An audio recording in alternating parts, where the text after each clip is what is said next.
तेणु सरकार जो सार जोगाण कर आकाश में कौन धुआं होकर उड़ी गला कि आसंता काली आमे राजभवन सम्मुख में आमे यार प्रतिवाद कर धारणा बसबू सारा राज्यर प्रतिनिधि ये जोगदेवे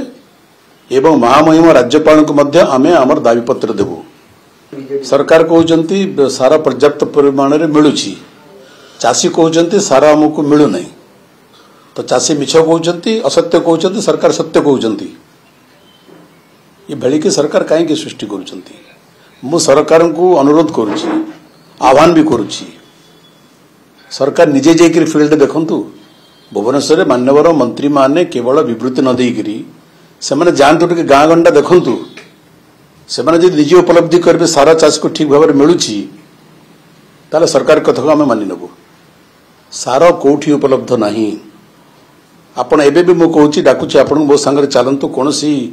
पैक्स पाखक आपण देखिए माइल माइल लंबा धाड़ी रे चाषी छेड़ा होती सारा राति छेड़ा होती सारा दिन छेड़ा होती बस्ती सार पाई सार मिलूना तेणु सरकार जो सार जोगाण कर आकाश में कौन धुआं होकर उड़ी गला कि सरकार कहीं विभ्रांत करुँच सत्य को सरकार स्वीकार करंतु आपणकर पैक्स मानकर सार मिलूना एवं खोला बाजार रे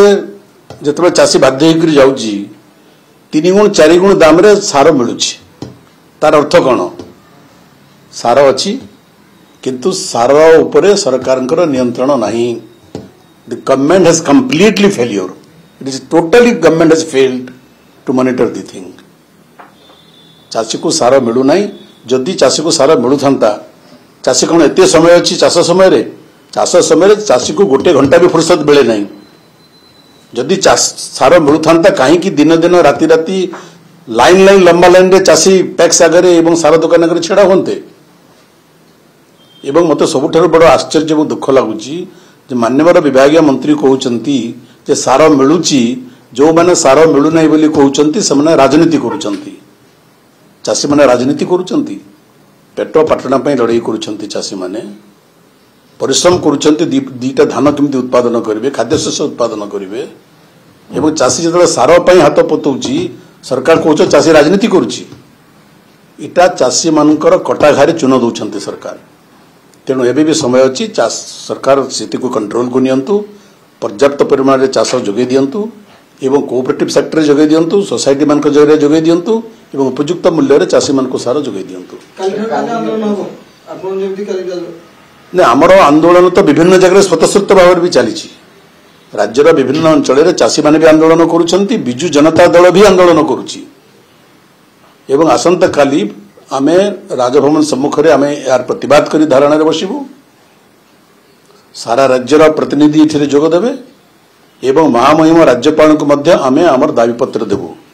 सरकार को विफलता संपर्क अवगत करूँ एवं मान्य महामहिम राज्यपाल को अनुरोध करूँ से निजे व्यक्तिगत भाव में तुरंत ए हस्तक्षेप करंतु स्वाभाविक भाव में जदि लोकंकर समस्या चाषी समस्या कृषकर समस्या युवकर समस्या राज्यर समस्या ये सब विधानसभा आलोचना न हो कौटी आलोचना हो तेणु आम आशा करुँ सरकार विधानसभा आलोचना कर सुजोग देवे आमको।